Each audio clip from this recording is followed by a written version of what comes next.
نبدأ بنكون رسميين شوي ونقول مبارك بن هيا القحطاني. أنا قلت القحطاني لأن أغلب الجمهور يعني قالوا إنك مري، قالوا إنك عجمي، قالوا إنك دوسري، وأنت تفخر بالقبائل كلها. لكن كلنا في ضف ابن سعود. نعم. وكلنا دولة واحدة وكلنا قبيلة واحدة. ما شاء الله تبارك الله. أحسنت. الله. وكل قبيلة لها حق من رجالها. أحسنت. وهذاك.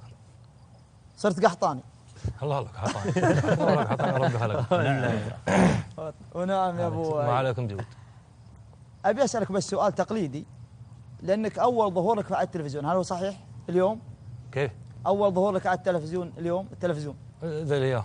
إيه؟ أبو مرتنية. اليوم. الله. يعني من مجلس أبو حزام هذا حصري وحدث جديد أن أبو جركل أول ظهور له اليوم. هذه نعتبرها إنجاز. جعل عمارك مطوع. حدثنا عن الانستغرام وبدايتك فيه. والله ما أدري وش أقول لك ولا أعطني بخاطرك وبعد. بعطيك اللي بخاطري. أعطيك إياه. بديت الانستغرام صدفة؟ إي يا رجال. شريته هو ما به. ما دريت إني يعرفني العرب كله. ما شاء الله. هلا. كم عندك من المتابع الآن؟ والله واجد فوق 600 عاوزي. فوق 600,000 هذا بحسابك الصدقي. اي الرسمي. لاني اليوم ادور في الحسابات لقيت تقريبا حول، كتبت ابو جركل لقيت جراكل. اي اللي سارقين انستغرامي واجد. 12 8 11 واحد مسارقينه. وكل واحد عنده متابعين قويين. والله نجاح والله ما صدقوا الا من نجاحه. والله ولا دري. وش تقول لهم يا ابو جركل؟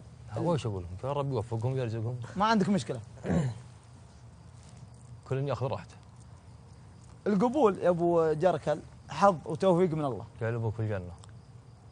لكن احنا نعرف عن برك بامك الحقيقه. ما لي فخر فيه. حدثنا عن برك بامك. والله ما لي فخر فيه، ودك احدثك ولا ما احدثك؟ نعم. ما لي فخر بامك. واجب.